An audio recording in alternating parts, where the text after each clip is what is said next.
Hi Steve, thank you for joining us today.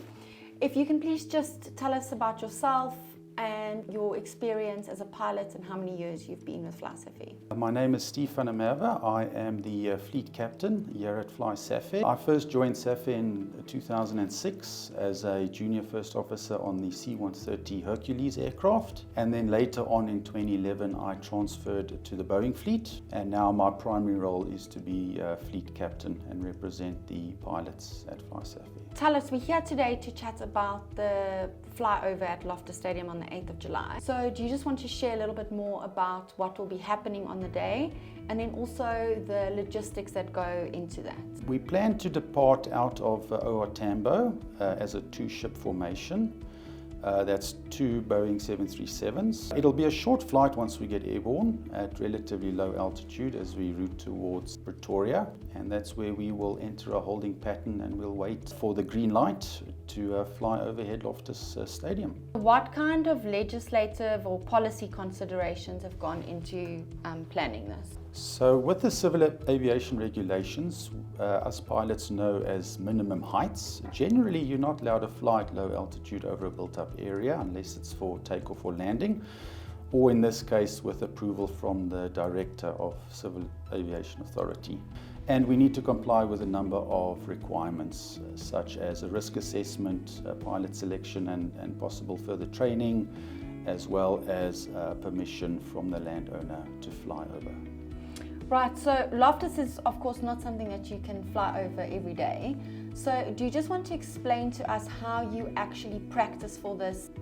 The preparation is of paramount importance. What we generally do is we have designed the profile. We then go and fly that profile in the simulator where we can practice it over and over until we achieve the perfection that we want. We also have access to a number of small aircraft. Last week Friday, for example, we flew these light aircraft over the stadium on multiple runs just to get a real feel of what it looks like, coupled with the simulator and proper briefings. How does the location of the stadium impact administrative concerns, and does the airspace and air traffic play a role in this?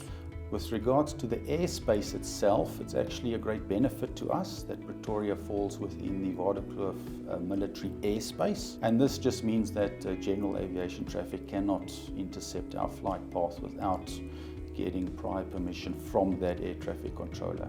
In addition to policy, flyovers require significant skill. So what other work or qualifications are needed before a pilot attempts a maneuver like this? So all of the crew selected for this flight will need to get a display authorization. This is an application to the Civil Aviation Authority, and it's signed off by one of our DAEs, a display authorized examiner. I'd just like to add that the 6 crew members on these particular flights are of our more experienced pilots. Some of them have done this several times before, and they are pilot instructors and they are jet captains. Steve, tell us about the logistics that go into this. How many people are involved from start to finish in terms of arranging this flyover? It is a massive team effort. For us, the safety department is very key with this. They are in charge of the application. They've got to motivate and show why we can do what we plan to do. We've got to have the technical team on standby. The aircraft needs to be serviceable and issued with a clean bill of health. Obviously, the pilots themselves need to be prepared. And even from scheduling, just to get the aircraft off such a busy schedule is no easy feat. So there are plenty players involved for us to pull this off successfully. Is there anything else you would like to add? To quote our CEO, Mr. Elmar Conradi, he says that to do great work, you must love what you do. But you can only love what you do if you do great work.